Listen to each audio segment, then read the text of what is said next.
reality.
There we go. It worked. It did. Last week was just a glitch. Well, I know, because we had the really long one, and then we had the one that was just it was a David Craig's face for ages, wasn't it? Or who was that? Ian last week. It was Ian Monday. Oh yeah, that's right. Like every time you press go live, we're like. I just realised my collar. I look like Harry Hill or something. You do, but I thought it was deliberate. I thought, you were like, now you spent the weekend in Leith, you were like, all hipster and that. So I just thought. Yeah, no. I haven't got a jacket on. So what the hell? It's cold. We had a fan visit planned for today, so I got to put on the suit jacket, but they didn't turn up. It's tomorrow. So. Oh. Yeah. Anyway, how are you? How have you been? Yeah, fine. Today's my weekend, so I had a day off. Yay, one whole day off this week. Yeah. Yay. Alley racket last night, did you? No. I just went to bed early. And just did the housework all day today. So yeah, not very rock and roll at all, but yeah, there's that's it. Reality. Yeah. When the day off is for housework, that's when you know you've made it in life. You're there. Pinnacle. I just wish, why does stuff just get dirty? It's just like, I don't touch that much stuff. How can it be dirty? But anyway, it's all done now. My bathroom, you could lick my bathroom floor. Don't, because it would be weird. It would just change our relationship completely. But you could if you wanted. But yeah, come around, lick my bathroom floor, guys. It's super clean. Guys, if you know where Kat stays, it's an invitation. I'm here to lick your floor, but only the bathroom. Don't lick the rest of the house. It's off limits. Well, the rest is carpet, so it's got a fluffy tongue. Oh, the kitchen. You can come lick the kitchen floor, actually. You'll be fine in there. Yeah. Anyway, right. How are you? I'm good. I'm all the better for joining this wonderful whiskey-related chat. We'll get there. We will get onto the whiskey when our guest joins us. Yeah, good. Took a wee trip down to Leith at the weekend, as you did. Yes. Mine was probably a little bit more successful. I'm not sure. We'll maybe talk about that, or we might not. As we go on. Guys in the chat, good evening. We've got Ian, we've got Neil, we've got Dave. Dave has got cake and a 10-year-old Woodrow's Teeninich. I should have got you to introduce that one, Kat. You love the word Teeninich. I can do the word cake. I just can't say that whiskey. It's just too many consonants in there. I just can't do it. So yeah, good stuff. We have got. Ian is saying, is Mike just in from the 1800s? Is it that bad? Is that good or bad? I'm not sure. Guys, if you were down in Leith at the weekend, let us know. Let us know what your dram of the festival was, what your favourite stall was, how you fared afterwards, what you got up to Sunday. Let us know all your stories from Leith if you were there. If you weren't there, why not? Why weren't you there? It's becoming the kind of mystical were you there moment of whiskey It's pretty cool. Callum is saying, Kat, you've almost got a Rangers jumper on tonight. Aren't they? Oh, no, wait. No, it's fine because I think I'm going to mess up my football teams there because I could just start a religious war. Because I was thinking of a stripy one that's green and white, but that's not Rangers. No, that's the exact opposite of Rangers. Aren't Rangers just like blue though? Is there any red in Rangers? I didn't know they were red and blue. Their socks are normally red, but they're red, white, and blue is their colours. Union Jack and that kind of thing. But yeah, we're not going to go into that tonight. That's not where we're here for. Not doing football. Tapping Callum, out early. Callum, naughty. You are not talking football, especially with Cat, because one, there's no point. You'll get just nothing back. But football, especially religious football. No. I think maybe the jumper's like, I don't know if Paul's on, but it's maybe Clyde football or Cumbernauld football or Sunday football. Do Cumbernauld play football? I don't know. I'm sure he's pointed out this jumper is the same colour as a football team. Cumbernauld United, whoop whoop, come on them lads. Potentially it's. We'll go with that. With that. I see Crystal Palace in it. That's the team that I would look at. But anyway, let's bring our guest on and we'll get back to talking whiskey. Tonight we have John Coombes. Good evening, John. How are you? Hello. Not too bad. Thank you for having me. Awesome. I forgot to say Thank you very much. Forward chat was great. Excited to have you on. Yeah. It's absolutely fantastic having you on. Thank you so much for giving up your Thursday to come and sit and have a dram and a chat with us. Any excuse for a dram. A work-related dram, I should say. Yeah, any excuse. Always. We always love to learn. And the best way to learn what something tastes like is to drink it, talk about it, find out the history of it. And that's what we love about whiskey. It's that community, definitely. 100%.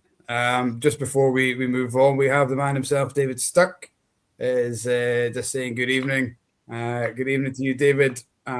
He's just calmed down from Saturday, just about calmed down from Saturday. You've deserved a bit of a high, David. It was phenomenal. Yeah. Really good festival. We could just have a blether talking about that, which we probably will, but not tonight. We're here to talk about John. We've already geared up in the green room that we are just going to talk about his life history. And maybe dabble it in the whiskey. Good stuff. We haven't had anybody from Annandale, or one, at least when I've been on the Blether. I don't know if you and Russell had somebody from Annandale, but we haven't had anybody, I think, from Annandale. We haven't had anyone from Annandale at all. So, yeah. Oh, God. No pressure then. It's just pressure at all. It's over to you. Why should we all be buying Annandale? I've been reading up about Annandale Distillery and I'm actually quite excited about it. And I used to live down near there, but I can't remember. Actually, no, I think it was before you guys reopened it. So you've got some really cool things going on down there. But I think first we need to find out who you are and what's your name, where'd you come from, why do you do whiskey? Because you're a distiller, right, too? We need to get all these. Yeah. I'm John Coombes, yeah. I was actually born in Dumfries, where I currently live just now. Went to school locally. My mum used to teach in Annan, oddly enough. But I went to uni up in Edinburgh, did my undergrad at Napier in microbiology and biotechnology, which is a lovely, lovely degree where nobody understands what I actually did. It's fantastic. But sort of the biotech is more medical side. Microbiology, you can do lab work, you can do alcohol industry, or you can do sewage treatment. So I went for alcohol. I think we can all agree that's sort of the best route. And then I stumbled across the masters at Herriot Watt for brewing and distilling. Got my way into that somehow. Spent a year drinking whiskies and anything else that was distilled, brewed, or fermented in some way, really. And met my ex-boss on the course, and he started up a gin distillery, which I helped him run for about 8 years. It was local to here as well. We looked everywhere up and down Scotland, though, literally standing the banks of Loch Lomond going, we could have it just here, this building's up. And then he messaged me, it was just before Christmas, and said, I found this place called Dalton Pottery.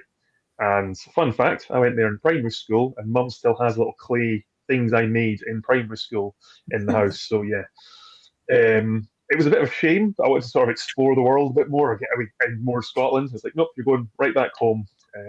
But yeah, it's led me to where I am now. So that distillery got bought and is currently been transported and is now sitting in Cyprus, all the equipment, and it's about to get rebuilt over the next couple of years and get going. But yeah, I was then left sort of jobless, looking for something in the area as a bonus, and then Annandale sort of popped up, and yeah, managed to get in. My first week, managed to talk to our owners, David and Teresa, and David's sort of flavor chemistry is his sort of origin coming through and sort of analysing flavors and flavor profiling and market research. And we spent about 5-10 minutes talking about my thesis, and nobody else in the room understood what was going on. And I got invited onto the tasting panel. So within a week, I managed to get into the job, get on the tasting panel, and sort of just start to take over as much as possible. Super. Amazing. So you've been there now a little over 2 years, is it, that you've been working with? 2 years in 2 weeks. Yeah. Okay. Well, Anniversary.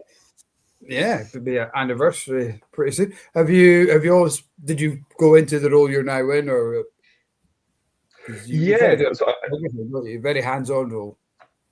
Well, yeah, UK trades I do sort of from as far north to far south in the UK. Occasionally get to go abroad, so they let me go to Whisky Madrid last year, which was incredible, and then a few other spots earlier this year. But yeah, UK is mostly me. Well, it is entirely me, boots on the ground. So I say we're looking to expand. Hopefully, someone says yes, and I can get someone to help me. But it's me just now, sort of doing the full UK as well as tasting panels, as picking casks, helping with the buying, sort of, or advising on the buying. It's not my neck on the line, so it's the easier side of cask purchasing. And just drinking whiskey. That's quite a varied job. I mean, when you think of sales, you think of people coming up and doing barrel tops and chatting to bar staff and turning up at festivals, which I'm sure you're doing as well, but you don't often think of them being on tasting panels. But I guess it's the meeting of your two worlds, because it kind of leads on to the question I was going to ask, is like, do you miss the distilling side of things, the sort of the geeky kind of product, or are you managing to just dip your toes into it enough that you're kind of doing a bit of both of things that you enjoy? It's an interesting. I think at another distillery, I'd want to be more in the production side of it. That's not sort of anything against Annandale for that one, but our sort of planting process was set up by Jim Swan, Dr. Jim Swan, the legend he was, and that's it. We've kept it as close to it, updated with some new malts. Anytime sort of we'll look at sort of fermentation, etc. But in essence, it's still his process, and he passed away 8 years ago. So it's like that's it. He's still our head distiller technically. So the guys follow his cut points, follow the timings, and for us, it's about having that consistent base spirits for unpeated or peated, and it's the cask that changes. So it's all single casks. It's all about that one cask at a time, but that base is sort of stuck. And for me, in the gin world, we were doing like as much as we could. So I was doing sort of bespoke products for guys, golf courses, golfers, football clubs. We were looking at sort of hotels in London. We had hotels in Edinburgh we were working with, and it was just making them full bespoke products that were inherently theirs. Nothing like, it's not just a case of, oh, here's a white label or name, bam, done. It was, we worked for the Churchill down in London, so using botanicals from Churchill's garden at his house, etc., to work that into the gin and get their gin. Home House is a members club in London. The Hope Lady Home was from Jamaica, so we had literally the Tree of Life, which is their national tree, as a botanical, like a resin from there, as a botanical into the gin. So it's like using sort of things that identified with that business to make their own gin their own, and then making it so it works. Not just a case of, oh, we added this for you because it tastes, but it's all about the flavor balance. So I've always loved the flavor side of things. I mean, made far too many cocktails and worked in the bar far too much. And for me, it's the tasting side of Annandale, which gives me that experience. Sometimes you get to go and do a tasting, and I've got drams in front of me I've never tried. You've been bottled, and there you go. Okay, let's go, and I'll go through with people. And for me, that's incredible to sort of go and just, this is completely, unknown to me. I roughly know what I'm looking at, but it's an unknown for the uniqueness of it all. And sometimes I get to go and just see people head explode because it's cask strength. But it's the fun side, and educational side, I think, as well, which I enjoy. It's quite and that is, I think it's absolutely unique, that distillery only producing single casks, with no core product or core offering. And I can see there's probably going to be a lot of benefits to that, in that you're always going to have something different. You're always going to have something new that is never going to be replicated. But then people do like familiarity, don't they? They like to know what they're getting. That's why we have core ranges, isn't it? That people find something they like and they want to try it again. So why did Annandale decide, what, we're not going to go down that core range? That is a great question that we ask pretty much on a weekly basis. It's a lot of when we're getting set up. So back in 2007, David and Teresa, David read in the book, lost Scotch Mist, so lost the Scotch distilleries, and Teresa was like, let's go and see it. It's in Annan. David's from Dumfries, so they ventured out to see the old site, and during the day, they sort of fell in love with the history of the old buildings from 1830s. It was a distillery, and get it back up and going. And they bought it from the farmer and then spent 7 years redeveloping it. And over that 7-year period, Teresa got David a cask, and he tried it. It was Kilhoman, I believe. And he just sort of went, this is unlike any other Kilhoman I've ever tried. This is incredible. And that sort of in his head was like a marker. And then there was another distillery he tried and went, that one's not so good. And so he saw how varied and unique each cask could be. And that's something that he wants to celebrate and showcase. Can't hide behind a blend. If it's, there's nothing to blend into, it's just single cask. So we're currently going through some older casks and looking at and going, if we could blend this, we could do something with it.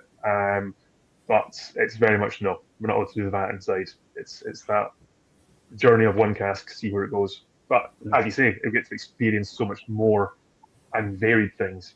Some people say, Fino sherry casks are only for finishing. We've had multiple single casks come through, and they're incredible. So we get to see the other side of whiskies, as well as sort of the not so much core range, but there's core element coming through. So I always say you've got a nice fruity apples, pears, sort of fruitiness coming through in our unpeated. Peated's got the appley note coming in, but it's got smoky campfire smoke. As it's getting older, you get more of a grassy floral coming in. But then each cask is unique. So you can say, I'm getting apples. You go to the next cask, I'm getting mango. Next cask, I'm getting pineapple. And it's all just, great fun. But not a core release. We've just heard the telltale pop, Mike, so it's probably a good opportunity to ask what everybody's like. Have you got a dram yourself tonight, John? I have got so many drinks about me right now. So I've got a pint, and I also have a dram. So nice. Doing it proper Blether style. I like it. Yes. Cheers. Well, I popped. This is one that we had at a tasting not too long ago with Gordon MacPhail, the Spirit of Scotland. Yep. Part of they're deliberately not labeling it as Gordon MacPhail, but it's part of their warehouse selection. So this is the Annandale, 10 years old, refill bourbon, bottled last year, 59.6%. So it's gonna have a bit of punch. Healthy. It's healthy. It's healthy. Yeah. Yeah. I mean, you must have some conditions walking out of a tasting with, because everything will be cask strength, won't it? It's all single cask, all cask strength. You don't have that to it. warm up drams at 40, 43, whatever. Yeah, it's that deep end sort of jump in. It's just sort of warning people to maybe take a little sip and prime the palate a couple of times before you go for that big swig. But there's also a little bit of not joy, but a little bit of happiness in a sense when you see somebody who's storms over, thinks they know everything about whiskey. You tell them it's cask strength, and they go, "Oh, don't add water," neck it, and they start coughing. You're like, "I've warned you." It's like, yeah, this is sweet justice. But then also a bit sad because they're never going to come back to Annandale. But yeah, that's what water is for. A little touch of water in whiskey does help, especially the cask strength stuff, just to edge it. What's in your glass tonight? Is it a on brand? I am. I've got one that's off brand for a bit, maybe later on, we'll see. I've actually got another 10-year-old. So this was the first 2015 10-year-old that we bottled back in March last year. And I got to pick that one, so it's a bit of a special one. Sort of something you get to sort of decide and choose and be the deciding vote on, sort of, if we're going to bottle it. So that's cool. And chat yourself. For anybody that met me at the festival on Saturday, something I ate on Friday really took a disagreement to my stomach by Saturday morning. So by the time I got to Edinburgh, I was being quite violently ill for the best part of the day, and spent a lot of the festival sitting on a bench watching the buses going by in Leith, dry heaving. So the smell of whiskey actually is still really turning my stomach, because when I walked into that festival, I think I made it halfway through the film, and then spent a lot of time in the toilet. So I'm really struggling with the smell of whiskey just now. So I am on peppermint tea tonight, but I'm sure I'll be back on whiskey soon.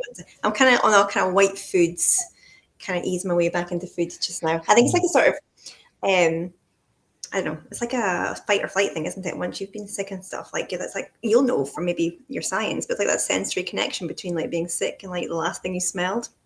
The last thing I smelled was loads of whiskey. So I just can't look at whiskey just now. It's really turning my stomach. Going back to, I was off work on Monday and going back to work on Tuesday, I was kind of like, so I'm hoping that kind of disappears, because that's kind of really ruined my job. But it'll be fine.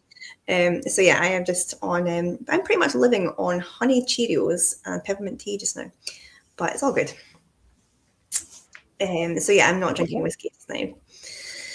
Honey Cheerios is a good shout for this one, actually. It's got a real quite nice honey I would say menthol. It's got that lemony honey. There's a nice citrus in that one. Yeah. Yeah, I'm annoying to say that I rarely pick up citrus in whiskies. It's one of the few things that I can go through a tasting. I was like, oh, I'm getting lemon, I'm getting grapefruit. I'm like, nope, not at all. That one though, I tried it. I was in The Hague back in January, and we found one of those bottles. I was like, yes, let's see what's happened with something that's gone out into the indie world for us. And it's nice, sweet, malty, and then that lemony sort of note comes through. It's kind of got a nice treacly kind of center to it. That's weird. Good. It's evolving. As most drams do, just put a wee splash of water into it, and there's this kind of eucalyptusy kind of sweetness kind of coming in. Medicinal, but not the kind of smoky iodine kind of medicinal. It's kind of that. Yeah. Just walk into the hospital and get the hospital smell. Yeah. Nice. But a clean hospital. A hospital as clean as cat's bathroom floor. Yeah. You can lick the floors, yeah. The kind of floor you wouldn't mind dying on because it's that clean. It's always the fun of tastings, and it's like, oh, this one tastes like burnt leather. It's like, but in a good way. You're like, right. Okay, it makes sense though. Yeah. It's that phrase, isn't it, that you hear so often, but in a good way. Yeah, like, in a good way. So you say that whatever you've said before, it sounds disgusting. It's like something you'll never see on a tasting note or a label or an advert. It's like, is that, and you get it quite often in the, Kat, you'll probably pick this up in whiskies due to your farming background, that kind of manure or barnyard or kind of outdoorsy farming kind of smell you get sometimes. But it's quite a nice homely kind of comforting aroma. But when you say it out loud, it's like, why would you drink that? The way I've just described it. So kudos to the marketing guys who managed to pick out words that make that. It's so subjective as well, though, because as soon as I remember you guys had the Glencadam shop exclusive in, and Russell wrote tasting notes for it. I love Glencadam, but he'd written strawberry milkshake and white chocolate. I hate both of those things, and straight away I was like, I am not going to like that at all. And it's the detriment to your blooming. You just shouldn't read taste notes before you try it, because straight away as soon as you've got that idea. I mean, if I read like wet barley and sweaty cows, I'm like, yeah, I dig that. It's a fine idea. But as soon as I say like strawberry milkshake and white chocolate, I'm like, oh no, get that away from my face. So yeah, the power of suggestion, I guess. But yeah, it's interesting because you'll kind of draw on your own sensory experiences, no matter what they are, whether you're, I don't know, hanging out, eating milkshakes, drinking milkshakes, or mucking out cows. But anyway, yeah. That's all also wrong. Just for Ian, no, it wasn't a pre-sesh drinks. It was, I didn't even get near whiskey at all. So no, it was all just really bad timing of me just having a funny tummy the night before, the morning of the festival. And there was just so much good whiskey there as well. But I enjoyed all the bands in the chat. Everyone was in good form. There's good bands all day. So you don't need to have whiskey to enjoy yourself. We're just lucky that our jobs often coincide with two things. It's actually just popped something in my head there. I know David was asking for feedback. Maybe driver's packs or bottles at the stands that people can fill up and take away with them. If they can't drink, like you say, if you're not feeling well, if you're driving later, maybe little traveler's packs that you can buy or something like that to take away with you. Could be a good addition for next year. Yes. I've started to take wee bottles with me now to festivals, just because the amount of times I'm driving, it will be probably the furthest person from the event. So about 5 a few weeks ago, managed to get into a small little vials just going, can I get a little bit in here, please? But yeah, let's get to try some whiskies. Yeah, no, it's a good idea. I usually keep some in my handbag, but I didn't have any with me. You are quite a hike from anywhere. I used to live down in Dumfries and Galloway, and I'm from up here in Aberdeenshire. And it must be like, I don't know, it must be like 6-7 hours to get from. We were like Money Ive, near Thornhill, where Mr. Stirk is where he's about. And there's a long old road to get right the way up here. It's you are quite the arse end of the country, but in the most beautiful way. It's such an underrated part of the world. In a nice way, It's so pretty. They've got so much good coastline down Dumfries and Galloway that's never spoken about. So pretty down there, and some of the best undisturbed forests and the best night sky in the country. It's protected, I think, the night sky down there. Yes, yeah. They have a festival, don't they? They have what's the festival down there called? Is it the Dark Sky or Dark Night Festival? Where the Dark Sky, yeah. So you've got amazing. It's glorious. We used to, when I was about 5, used to live over towards Newton Stewart a bit more, and the whole stretch there. I've got family still over in Stranraer, so like that traveling the A75 at random times of night, you sort of look outside, it's just pitch black, and then occasionally there's a farm, and then nothing. We've got more cows down here than people easily, but it's just how do we get people and sort of get the turn and come and see us, There's not just come and see Annandale. We can start at Annandale, but you can go. We've got Blether, you've got Galloway, you've got there's a few distilleries over that way. So it's hopefully try and get like a little trail going, but it's easier said than done. Or even if you go to the right, you go to Borders. There's so much down here that we're trying to rope people in to come and see us. every time we drive past, you see the sign Annandale Distillery. I always say to Tony, who's inevitably driving, we should go and pass because they've got a great coffee shop and tea room in the distillery, so I hear, but it never works. But one day. Award-winning toilets. Well, there we go. Let's go. Guys at home, can your favourite whiskey say that they have award-winning toilets? I didn't see that in the announcement of the World Whisky Awards judging today, like best toilets, Annandale. I've missed out. We need to have some words with people. Yeah, definitely. But yeah, I mean, well, don't you, Kat? You can have a word with them. Yeah, I'll sort that out for you. Don't you worry. But people should be heading down there as a holiday destination anyway, because I mean everything's down there. It is a bit of a hike, well, depending how far up you are, I suppose. But it's so pretty down there, so underrated. And it's where Calvin Harris is from, so you know. Mm-hmm. That's you and Calvin Harris, like Dumfries' two most famous sons. So everyone should go down. It's we'll take it. Oddly enough, I'm right across the river from one of the bars that he owns, our joint owns. It's just like a grassroots sort of live music most of the time. During COVID lockdown, it was going off every night, but yeah, it was great. But yeah, a nice sort of Friday night, and so Sundays, I got a nice bit of music coming across the river. So it's great wee spot. Yeah, definitely. With you would say something, Mike? I was going to go back to a couple of questions or comments on the group. David Sturck has said he has that bottle as one of his favourite Annandales. I'm not sure if you're talking about the Spirit of Scotland or probably more likely to be the one that you were sampling, John, the 10-year-old that you have. But David's saying it's possibly his favourite Annandale. He does follow that up with, and Ian Abernethy is agreeing with this, that not to put you under any pressure, but the 100% commitment to single cask that he feels holds Annandale back a wee bit. The distillery needs some form of core release so that people can identify with that. We understand that.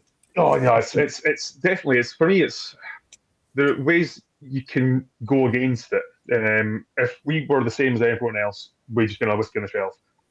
We'd probably sell more, yes, but it's sort of, we've got the ability to sort of go, this is what we're doing, and David says we're sticking to it, so you know we can have wonderful ideas and try and persuade him, but until he says go for it, we're doing single cask. But for us and for me especially, getting bottles to shops, let them be able to pour, let people be able to taste it before they buy it 100%. I always believe that's the way to do it. So getting tasting bottles into shops or little miniatures, things that people can actually sample and go, actually, I'll take a punt on that bottle. So it's, yes, understand it, but it's not going to change. So we've got to come up with other ways to get people introduced to us and sort of increase the knowledge of what we can offer. But I think we are actually looking, I don't know if it's gone live yet, so a little sneak peek for you, but I think we do have driver packs. So if you do the tour, you get a driver dram pack. But I think we're going to go, just if you come to see us, we're going to have little like driver dram miniatures, but just to give people. So you get a little taste, even if you are just visiting to get a coffee shop sort of thing. Okay. Hopefully no one at the distillery is watching and shoots me for this, but yeah. But it's getting people to try it. That's the best way to get us known. So I do see value in that point. You've got so many distilleries on the go. Like what can you do that's standing you out from everybody else? If you are the only ones currently doing, only single cask releases, then it's a talking point. It's got us all talking about it. And if we haven't looked for a bottle, potentially we're going to go and look for one now. I mean, and if you're spending a lot of money on it, because money's precious, right? For all of us, we're all buying less whiskey and stuff. Although you wouldn't have thought so with my people spending money at David's festival the other weekend there. But people are a bit more conscious about what they're spending money on. They're not going and buying every Glenallachie release, every, whatever else. Yeah, so if you believe you're getting more for your money because every time you buy a bottle from you guys, it's going to be slightly different, slightly unique, a little bit more special. maybe that's just what we need to be looking at a little bit more, instead of just whacking out as much stuff for the shelf as we can and occasionally just changing the packaging. So, yeah. I think it's also you're following quite closely with sort of your indie bottlers. Thinking to the festival, your indie bottlers, they're able to select and go with different different distilleries. Yeah. That's their sort of the paints available to them. But for us, it's sort of we produced all these and it's the casks, but it's almost as if we're an indie bottler the way we're releasing things, selecting ones when it's ready and going for it. So it's not as if it's 100% unique. There are people out there who are doing single casks as they're released. We just have a nice, lovely, beautiful still distillery to back us. So it's I guess you could be classed as Scotland's most consistent independent bottler because the spirit is always the same. Yeah, hopefully the same. Yeah. Yeah. I guess that's the other way of looking at it, isn't it? People on this chat are probably more often than not drinking independent bottlers, small batches, unique whiskies rather than supermarket core range whiskies. Mm-hmm. I know in the Aquavitas there's always a clamour for that kind of higher strength, unique stuff, done the way that the geeks like it. And here you are kind of producing that, and we're still having a bloody moan about it. So you can never win, but it's fine. I still get to drink the whiskey, so I'm happy. Yeah, well, that's very true. I loved how Kat just totally dumbed down any kind of core range production. What was it you said? Just chuck out whatever you can and change the packaging every now and then. Not for a core range. We went through last couple of years, we went through a stage where you couldn't keep up with the amount of new releases that were coming out. They were too numerous to keep up with, even for the most devoted fan. And it was a shame because even though the liquid's all still really good, people are kind of becoming a bit disenfranchised with it. So there's got to be a happy balance somewhere in the middle as well. And I guess we all just have to keep evolving with the consumer because they're calling the shots at the end of the day. We're kind of giving them what they're asking for, or trying to give them what they ask for. It just depends how fast or slow moving you are. If you're a distillery, you're not always the quickest moving animal out there. But yeah, it's as long as we're all still surviving, it's all good. And if it's good liquid, then people are always going to keep coming back, whether it's single casks or not. But yeah, and for the shame of me, I haven't actually tried it. I'll need to get a bottle of it. I was looking at that bottle you've got, Mike, on the website of a local retailer that is up the road. But I've got that much left. We're actually doing wee tasting packs from the Spirit of Scotland range. So, talk about driver packs. You can have a wee sample of the 6 that we had at the tasting. Because there is some pretty good stuff in there. This one included. It's really opened up. It's evolved quite a lot. I think Ian, who's watching, had a comment earlier on. He was on the tasting with us. Said he felt it quite sharp initially, but some time, some water, it really evolved. And it's now in a third different kind of nose since I've had it open. It went from that really zesty honey to a kind of eucalyptusy kind of deep note, and now it's kind of more cereal and malty. It's I like that when the dram just consistently changes anytime you pick up. Well, it's all the sort of giving it air, giving it heat, giving it that bit of water as well. You can distill your whiskies or just let them sit and they'll completely change. They'll soften, or God forbid they go horrendous. But it's that's the joy of it. You get to sit, and if you've got a good dram, and it just evolves. Every time you have a sip, you notice something different. It's better than sort of just something going, oh, it's the exact same every single time. For me, at least, I want something that's a bit exciting and different, and not just I get that taste the same as it did 2 seconds ago. I want something that's going to be, oh, actually, I'm getting this. It's a thinking dram as opposed to just a get seshed. But yeah, both end the same result. yeah, just thinking on the back of your you've got the nicest toilets. Paul McKendrick also said that you've got the nicest distillery gates and a wonderful stair banister too. So there you go. I might have to Google the gates just to see what they look like. Although maybe the gates are always closed because Mr. McKendrick's just stood there like a weirdo, just checking out gates and banisters. Maybe closed. You can come in. So the banister and sort of woodwork's actually a local woodworker, craft carpenter. Ian Cameron writes, and incredible. But I think he said, so I actually got to meet him the other week, and he said the banister was one of his favourite things of the whole project. But he literally just doing it by hand with like a saw, just walking up and down and just sort of making it wavy, and it comes up. It's really nice. So it's interesting. It's sort of you get to meet these people. They're just a normal person, really. But it's like his workshop is huge, and it's just him in there doing full wood projects. And we managed to find him, and he did all of our tables, he did all of our woodwork, is all hand bespoke made. The chairs at the distillery as well. So it's we're quite fortunate to have the talent here locally to sort of just go, can you sort of help us? And then we've got him working on some future projects, which I won't go into just now, but it should be very exciting for us and Dumfries. But yeah, I'll leave it at that. That's cool. I love the fact you've taken the time to just like employ somebody local and kind of add those little attentions to detail. That's really nice, especially because there's like I said before, there's so much good like forestry down in Dumfries and Galloway as well. So that's really cool. Just remind me of something. Oh yeah, what am I trying to remember? But it was just a really stupid story. But I'm going to tell you now anyway. I was like, I was tidying up. We have a cottage at the distillery, and I was tidying out, like looking for stuff yesterday.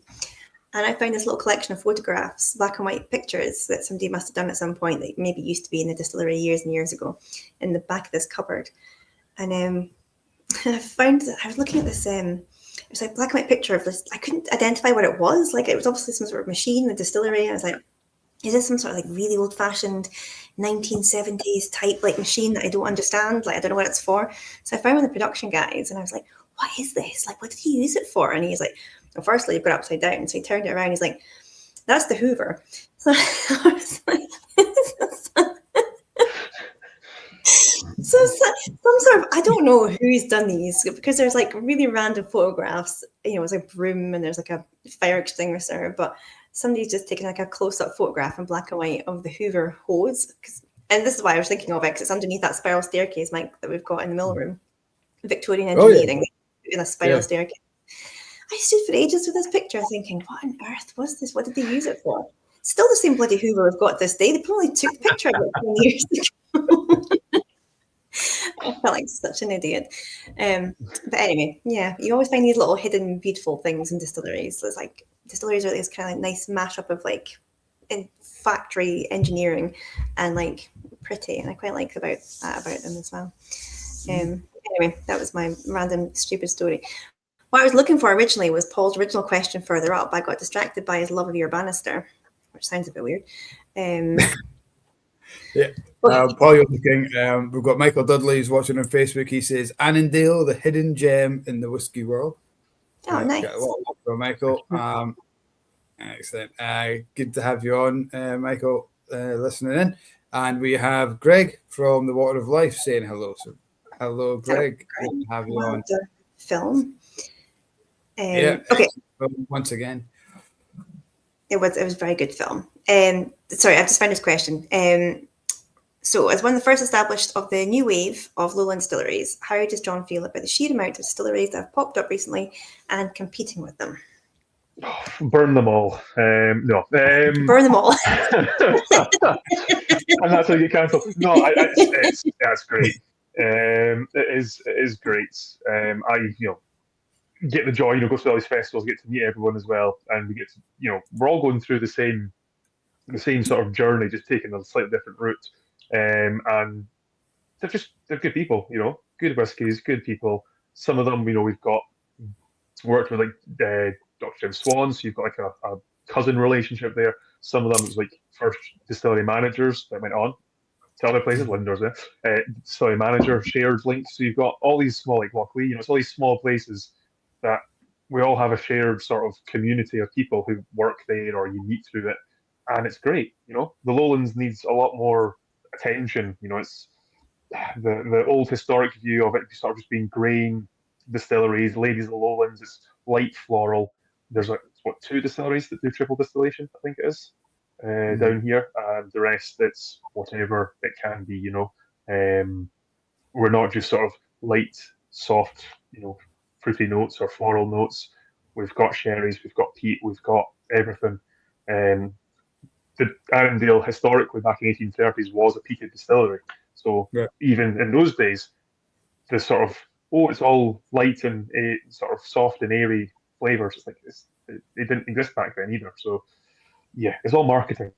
I think it was marketing to distract people from the lowlands and just go up further, which is a shame. But no, I think more the merrier down here. We've got the space, we can accommodate, and as you said, the landscape.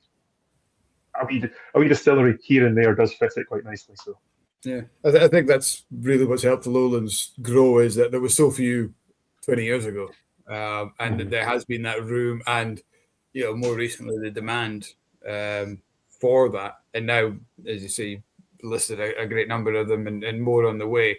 But we did see it was like every new distillery, wasn't it? Was a lowland.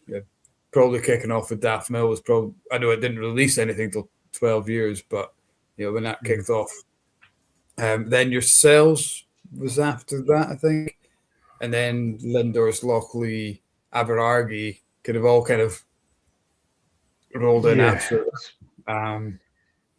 Yeah, I think it's good. It's good for competition, and the fact that so many distilleries open up shows that the demand is there. Shows the competition is healthy.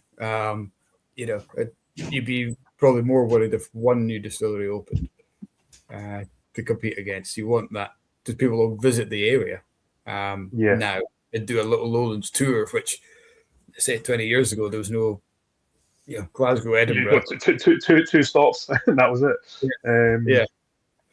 Yeah, no, it's just.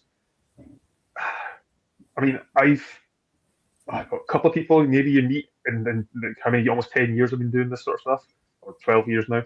I think that 2 people I've met that I've went, nah, you're not my kind of person, bye. And I've met how many tens of thousands of people. It's the amount of people I've met. Well, back to it's not us. Oh well, but it's like, I got to go to Madrid. From literally, I met Diego when I was in London because I met Mike and Duncan to do Honest to Malt. He has literally just said hello. Diego has literally just commented. I was chanting just before watching his podcast he was on, and there we go, croquetas. That's a lovely link to my journey for trying to find croquetas in Madrid, and I think found 2 over the whole festival, and I wanted so much more. But get people that you become friends with, and we talk about not just whiskey stuff, there's random events going on, and you just get to chat with them. It's that sort of community. And yes, okay, great, we want to be the only ones you can see, but in reality, everyone's going to buy. You buy one Annandale, you go buy a couple of Lochley, you go buy a couple of Lindors. It's fine, It's competition, but it's a healthy, friendly, let's go for it. No one's of the small independent guys, let's say, is going to sort of try and take over someone and just kill them off type. That distillery's closed now. We want to succeed. We want to push forward, get people coming to the lowlands. There is more than just sort of little corners of the Highlands you can go to. Come down and see us. But it's a journey, and we're getting there. Yeah. I flagged up the Lindors. That's my next. You'll see a theme in the whiskies I've got looked out tonight. It's another Jim Swan kind of inspired, isn't it? Kind of heavily relying on that SDR cask. Kind of that is a running theme in a lot of Jim's distilleries. Kind of this process of stripping and recharring. Indeed, it is. I believe. What a segue into. I know, it's brilliant. It's like we planned this, but the guys watching at home know nothing about this. No idea. What's kind of interesting to me about now that we see a lot of his early processes coming into kind of double figures, almost 20 years old, with people like Cohoman, is that SDR process was really designed about getting the best out of young spirit, wasn't it? It was about making flavors marry young, so you could release 3, 4, 5-year-old SDR casks. How does that then transfer into like a late teen whiskey? Because if it's designed for youth, how have you had a cask of SDR that is a little bit older that might? So we've 2017 was when we got the sort of the Jim Swans release. I think we got 90 casks in 2017 that were put down at 45 peated, 45 unpeated, and we're going with them. But I think I've managed to convince people to stop bottling them and just releasing them as quick as they can. Yes, they taste fantastic, but what if it hits 10? What if it gets a bit further? So we're looking at 9-year-olds this year, and then hopefully next year we'll get some. But we're on that journey. We are literally finding out as it goes, which is an exciting thing, Myself, a couple of years, gin distilling, but a couple of years now in whiskey. There's no one really of the group who's sort of going, oh yeah, I've got 40 years experience coming in to help with these guys. We're learning as we're going along, which is scary, but it's also the fun and joy. You get to set off and say, why have these guys stopped doing this? Why does nobody release this kind of cask? We're trying to go and this tastes incredible. Let's hold off until it's a bit older and people might react to it differently. Because the changes we've seen, James Swan came in with the encyclopedic knowledge in his head of how this yeast will work with this grain for this fermentation, this cut point. Our yeast we put in is over pitching to hell. We're putting in tens of kilos of it into it, which is massively over pitched. But that gets the fermentation to a certain point before the sugar goes. So you're getting up to that lovely appley, grassy green. There, stop. You're not getting the sort of back end of that fermentation because that's the flavour profile that we want. And that was designed with David and Jim. So it's the techniques, it's everything that historic distilleries maybe didn't have in those things. So you have to have it for 12, 15, 18, 20 years before you go, oh, here's a great spirit. Then you've got younger distilleries like ourselves, Lindor, Locklee, going, here's a 6-year-old, here's a 7-year-old. And people will sort of go, oh, that's really tasty. That's like a 15-year-old, that's like a something else, So having the casks technology as well with the SDR sort of come through, where you've got that rejuvenated cask, which is not quite a virgin cask. It's more almost like a fresh filled bourbon cask. And then you've got some wine influence coming in. It's massively helping. And to be honest, if it gets older and it just softens and smooths a little bit of that spice note out of it and just gets softer, that's going to be a dangerous cask strength drinking dram that will, in my head anyway, it'll be ridiculous. If anybody wants to geek out about things like that, I don't know if you saw it on the website too, Mike, but the owner, David's obviously a professor, and he's written these little wee essays on your website, just kind of like doing little geeky deep dives. They're all about 5 to 8 minute kind of essays, but I lost way too much time earlier just sitting reading them, like geeking out like a little wee like troll. Yeah, I'm like literally screenshotted loads. I'm going to go back and steal a lot of that information. But yeah, like barley, your SDR casks, your copper, chill filtering, just like all bits that you kind of know, and then just like kind of branching out a little bit. So for all the guys watching, pop on the website and have a look. I think it's just in a little drop down in the top corner. And I think it's under his name actually. I think can't remember what it's under, but you'll find it easy enough. I think it's just like David's essays or something. Yes, David's technical notes. I think. Yeah, yes, that's it. There we go. But yeah, really worth the look because a lot of the guys who are watching know enough about it to understand what he's going on about, but also he just kind of goes a little bit more geeky, a little bit more science. So I was really enjoying those earlier as well. Do you still find yourselves just kind of stood? Is he still quite involved with the daily running of the distillery? Is he involved with like a lot of the processes? Yeah. So I think he's coming up he's up next week. He's up last week for a couple of weeks. So he's still running his main business, which is MMR research. So mathematical market research is one of the biggest market research companies in the world, independently owned. So that's where he's sort of made his bubble, doing flavor profiling for Heinz beans, Diageo, insert big brands. And it was sort of, he still runs that and then comes into his passion project, which is the distillery. You're sitting, and he was pop in, hi guys, how's it going? Sits down in the office and has a conversation about Fanta and Tango and stuff, like what's going on, and comes out and chats whiskey. So like, he's as much as he can be. This is his passion, he loves the distillery, and it's sort of seeing it move and go forward. How can we do things that are different that no one else in the industry has seen within the scope of being single cask at the same time? But he also then leans on us, our warehouseman Toby. He's ex-chef. He used to work in Michelin restaurants, so he's got that energy and palate that he loves flavour, but he also loves challenging. Like, why can't you put this cream on this, chicken and make this, flavour?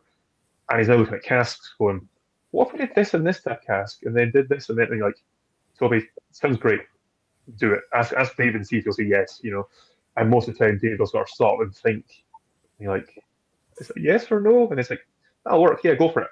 So we've got a good few things, hopefully within the next year and a half, that we'll be putting down.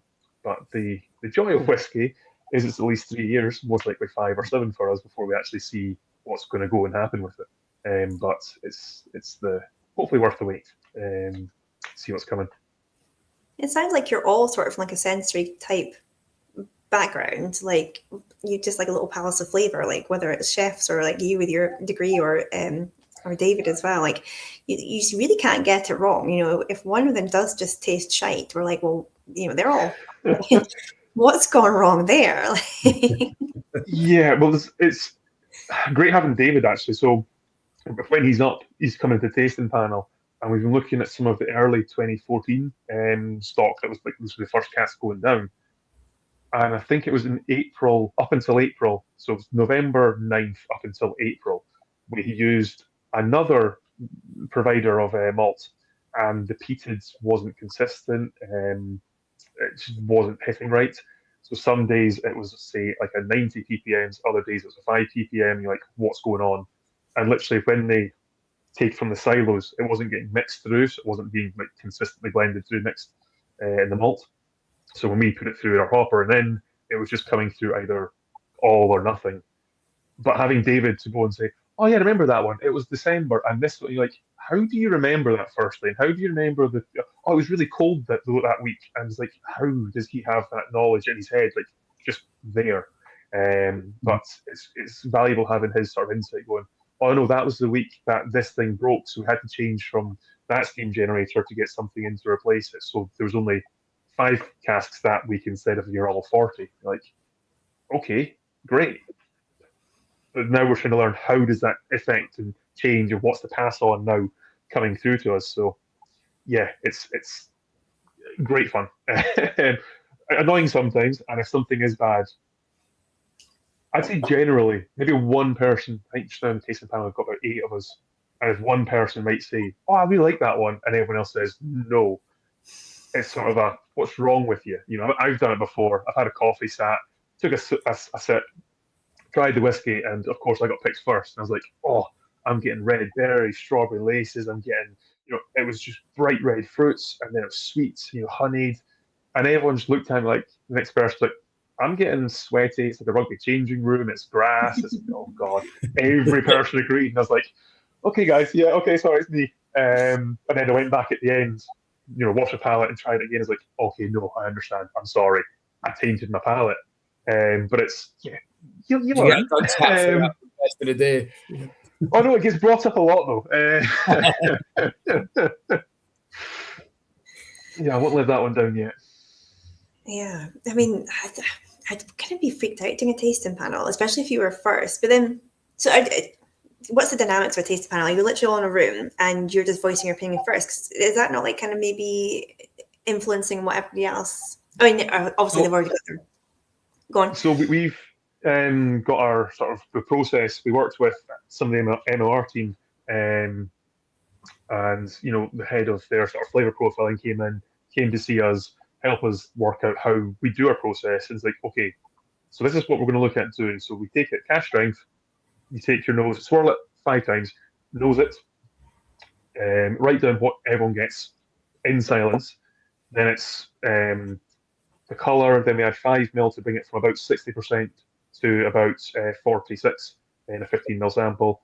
and then same process again, just nose, then it's down 20 ml to half your ABV down to 23%, and then it's the same nose, but this time we taste it and then spittoon and have a cracker. So it's like all done in silence, but it's this wait 3 minutes, this part wait 5 minutes, this part wait, and it's just a sort of staggered approach. So it's us just sitting there, sort of having a sip and swig, and some people going, and you're going, oh, why are you nodding?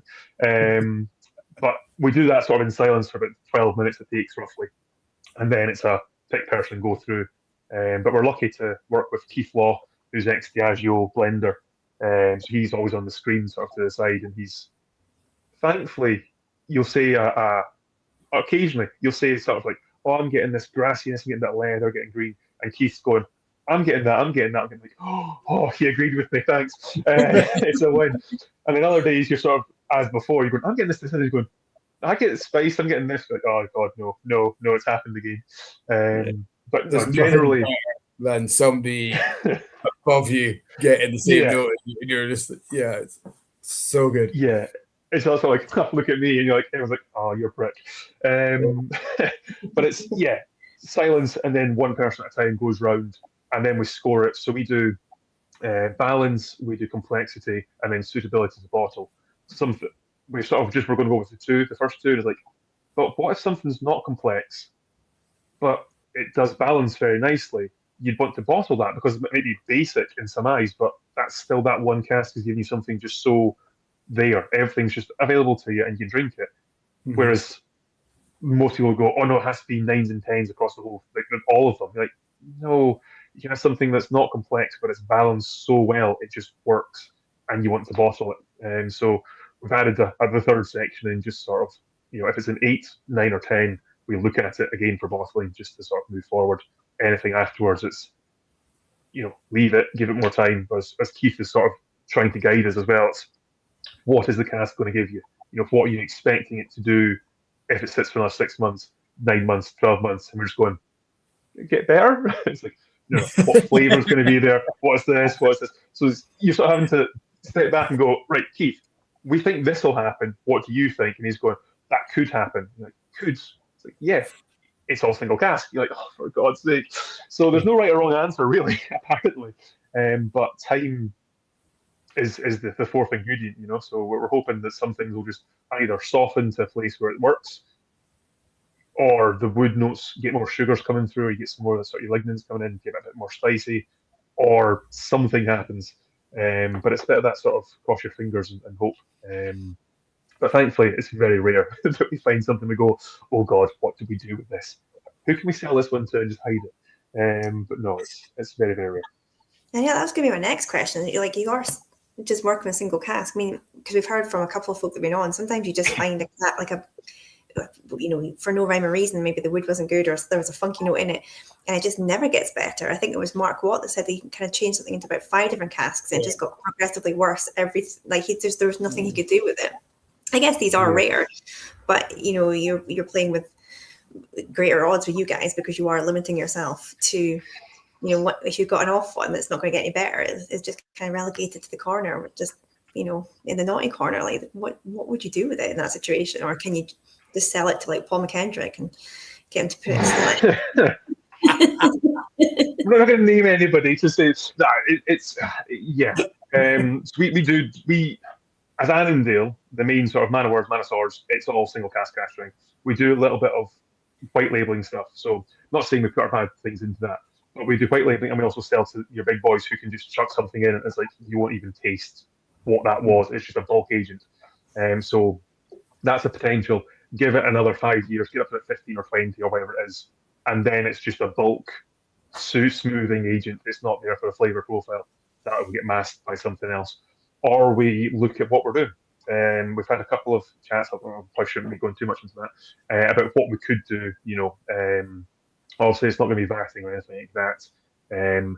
But looking at something, say it's a refill bourbon it's smooth the whiskey. You've got a little bit of the sort of woody character, but it's not as if it's big bourbon, vanillas and spice. It's just a nice sort of little bit of, creaminess. You can't really go, oh, try this amazing whiskey that's just smooth.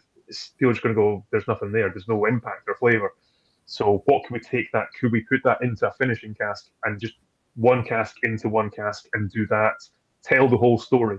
Be open about it as much as we can, because at the end of the day, you will come into something that's just not worked. And either someone goes, actually, I really like that, I'd buy that, or they go, what could have you done with it? Or we find people like indie bottlers who's like, oh no, we're definitely going to finish it. Have you got anything that's ready to be finished or put into this kind of cask?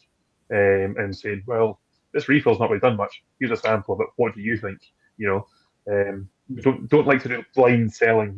It's more of a, here's some samples. Do you want it or not? Would you be able to happy with it? Or at least I don't do that anyway. Because at the end of the day, they've got to make the call. Yeah, that answered my next question. Is everything labelled as single cask, or is every label different? Like if you have got a finish, or is I wasn't sure if you did finishing or if it was purely single cask, but you do finishes. The only non-technically 100% pure single cask release we've done, I think, was a sherry hogshead. But the hoggies were just going too fast. So they were taken, I think it was, and put into butts. So it was the first 5 or 6 years in hoggy and into butts. And then I think on the actual label, we put a QR code sort of like here. That was scan the QR code, put in, and it took you to one of David's articles explaining it all. I think a video of him talking about it. This is why we took the decision to remove from an Oloroso hoggy into an Oloroso butt, which then was a conversation with HMRC and the FWA saying, technically you've not changed the flavour profile of a cask, but you've changed the activity of a cask, which is going to impact the flavour.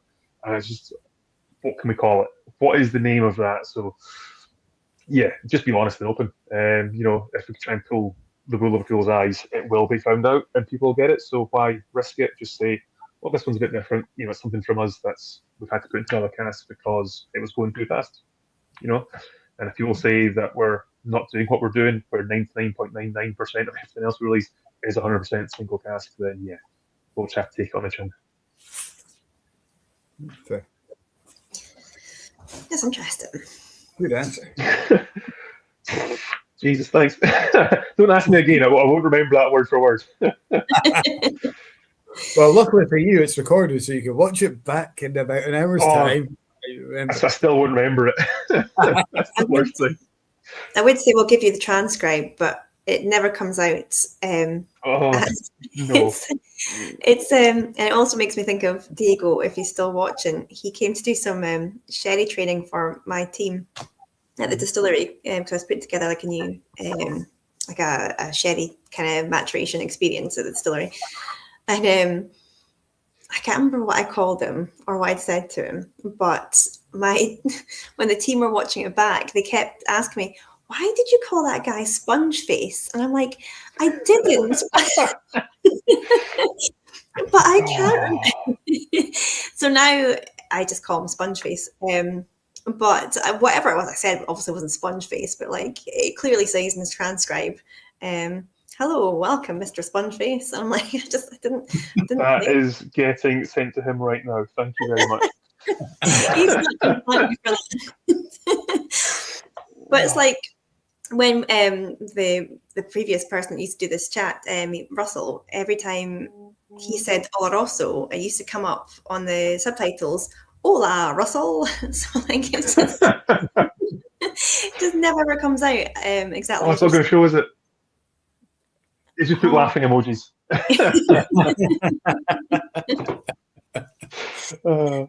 So yeah, there you go. He's going to watch this back when it goes live. No, it's doing recording the closed captions, the auto-generated closed captions. You're like, what is going on? It doesn't do anything. Yeah, it's actually almost better than just watching it, real time, just kind of reading it back and wondering what the hell we were all. Well, watching it in mute and try to figure out what we were actually saying it's good fun. Yeah, exactly. How many drams have you had? Like Finlay or Keith Cruikshank, who are up our neck of the woods, really, really Doric. And it just sends the subtitles into meltdown. You can almost see the computer just saying, no, stop. You're making these things up now. There's no way that's what you said. And it just cuts out. It was just hit the keyboard, it's fine. I know. It was when he was talking about going up. I think he told a great story about. Obviously, he's over at Colburn now. And he's not talking about like going up the hill to check the water supply. And bear in mind, like a lot of our viewers are like watching from the US and stuff. And he was going on, I just came down that hill and Mercury, or it's just yarded and dubs. And we're like, there's no way anybody's going to know what he's talking. But the more Doric he gets, the more Doric me and Mike seem to get into. Mm-hmm. It's like watching Chuchter TV. I just kind of right past on a cow. Like it's just, yeah. It's a beautiful language though. It is very beautiful. It's just gonna be quite a strong accent. My partner's from Uruguay, and her brother were at a wedding last year or 2 years ago. We went to a wedding, and he was like, "What does this guy say in Brave?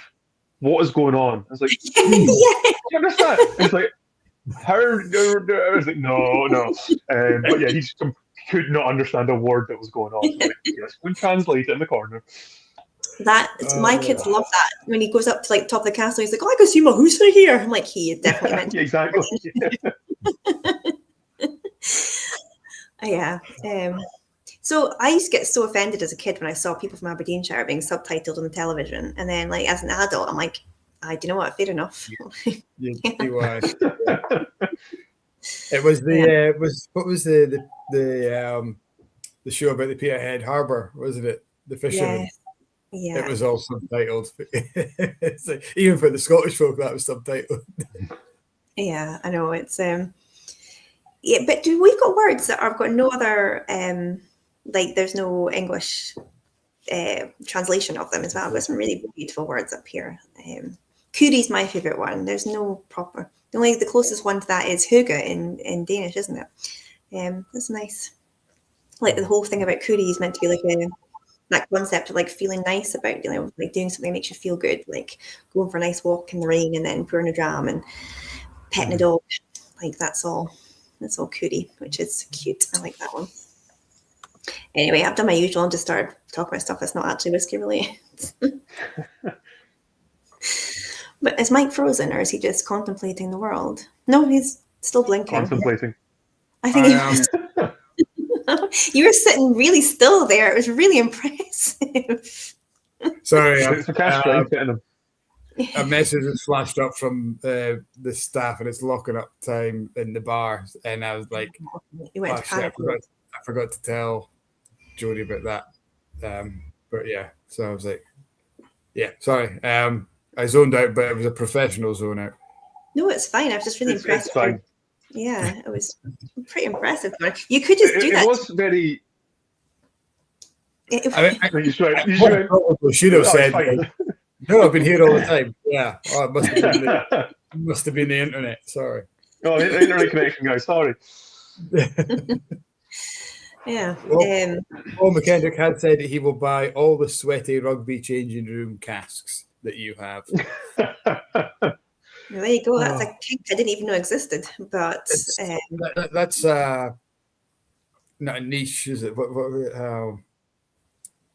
Fetish. That is. That's more of a fetish. Well, there you go. For your fetish casks, come down and please say no if the distillery's watching this. No. Yeah, there you go. There's your new brand. Anyone's got any jobs going? Please. Do you know what I love though? The whole concept behind Man of Words and Man of Swords.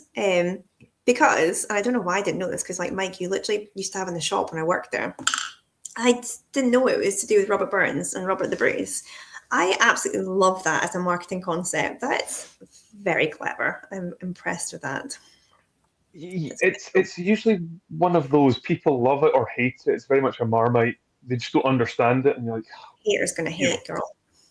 Exactly. Well, yeah, exactly. So it's the history again. So why David Trees fell in love with the old historic building of a distillery built in the 1830s?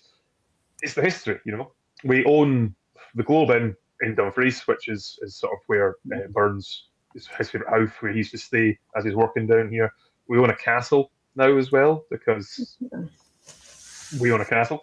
And sort of a bit of farmland round about it as well. So it's these things, and then the next one is the Henry Duncan Saving Banks Museum. So it's the first ever saving banks. So it was a lord or high nobleman who thought that education, money literacy, and the poor underclass being able to actually control their own finances was the most vital thing in the world. And he set up a bank that would work for them as opposed to just the noblemen having money stored away. And that's the very first one in the whole world. So it's again historic things that are going to be lost to time and vanish, and that David and Teresa sort of wanted to hold on to, and sort of who else than sort of your man of words, the man of words in Scotland as well, Burns, our national poet, for the unpeated, and then a bit more aggressive. Let's go with the man of swords on the peated side, but for Bruce. So Bruce was the 7th Lord of Annandale before he was King of Scots, which is his castle's just across in Lochmaben, or one of his castles, across in Lochmaben. And then you've got Burns, who used to work in the Annan area as an excise dutyman, just before sort of the original Annandale was built. But there's talk of there was an illicit still, which he may have been bribed by, let's go with, as opposed to paying any tax, you just give him some whiskey.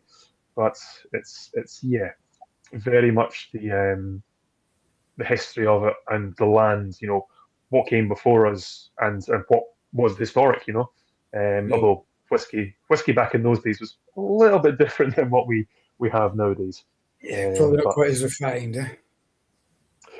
Yeah, a bit rougher, a bit more botanically, and a bit more, true whiskey. But that's another conversation for another time. If you they used to put like a lot of herbs and stuff into it, didn't they? I've got a Gaelic book. It shows you all different Scottish herbs they used to flavour whiskey with back in the day when they were making up in the hills.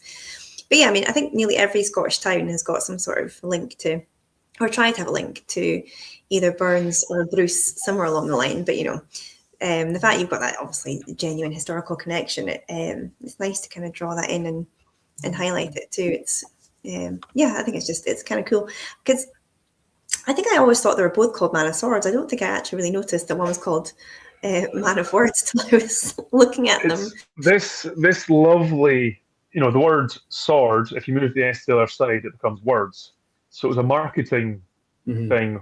The amount of, let's go with drunk people at festivals who are going, that says words. No, it doesn't say swords. You're like, it says both. Like, just come toward, like, have a chat. I've now actually got staves made. One says words, one says swords, just to solve this. And it's like, look at the staves. You can read these, well done, guys. Like, come and have a dram. But it's trying to educate people about it. That reading the white little part as opposed to the rest of it is the word. But they're more interested in the whiskey, which is the better part. Definitely. And trying to encourage drunk people to come and read things is probably like trying to sweep up leaves in the wind, to be honest. It's maybe not going to have that. Yeah, I'll take that. Yeah. And then you've got a blend too, I think. We have one blend. So we make that, it's called Storyman, and that's made with James Cosmo.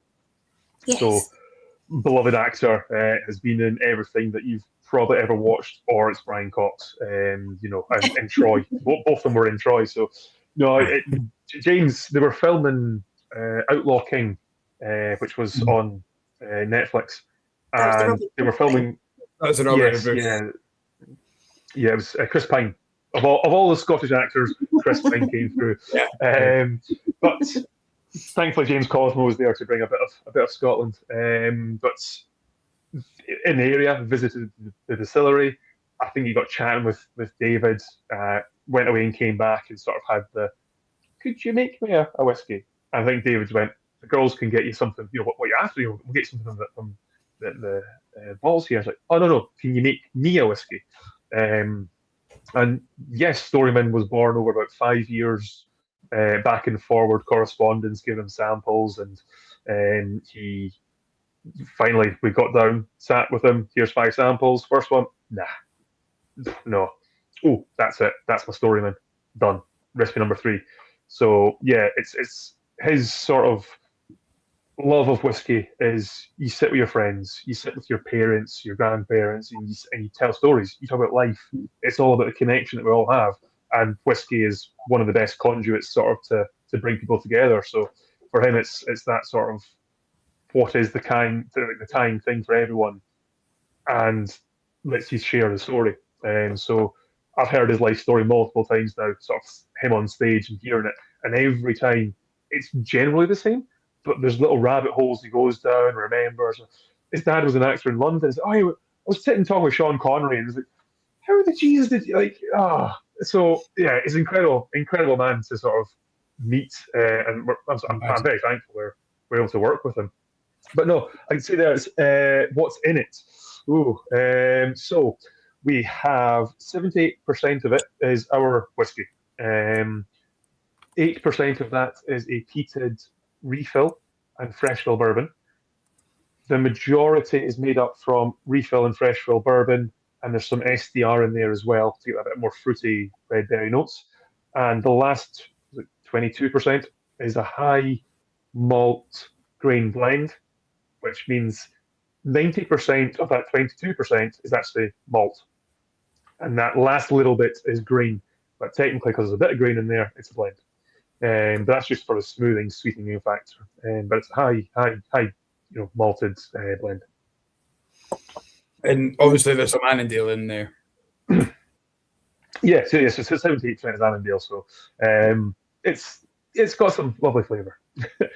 It's very tasty. That's the problem. It's 46%, very easy to drink, and you sort of open the bottle and you go, oh, it's empty, and you can stand and walk.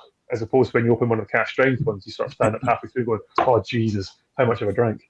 But no, is that one that you bring out of your tastings now and then, and as either a warm up or a throw in the middle to mix things up a bit? A warm up dram. 8% peat.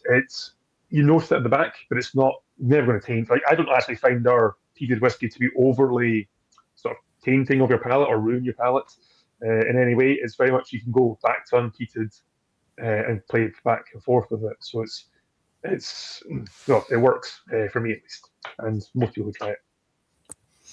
Awesome. I am just going to find my charger, guys. I'll be 2 seconds. Talk among yourselves.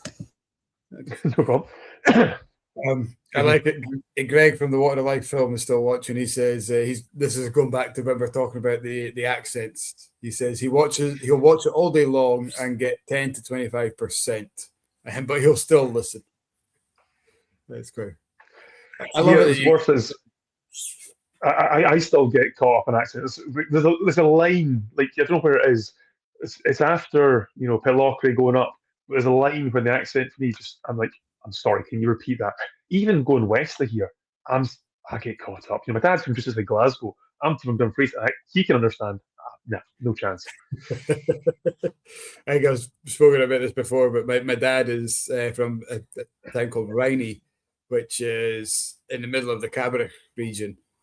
And I can understand when I speak to my dad, but there was a long time when we used to have a family get together, and when he was speaking to his brothers, it just went up and up. And I'm just like, what are you talking about? I have just no idea. Thankfully now there's still words that come in or phrases that I have no idea. You have to get your ear in before you can actually hear it. My mum's from Northern Ireland, and if she talks to anyone with any sort of Irish twang on the phone for like 2 minutes, comes back and it's just what is going. She's lived here since she was 5, but it's just that hit and then that's it. And if she goes over and comes back, Jesus, it's it's a hard one to get the ear in for it. Yeah, my wife's from Stafford, and her family will say how Scottish she sounds, but up here we're all like, you've fairly got an English accent. And she spent a bit of time up in Turriff and Peterhead, so there's phrases she'll come out with that are very Doric phrases, but with a little English twang, and it's quite funny to listen to. And again, it's quite cute.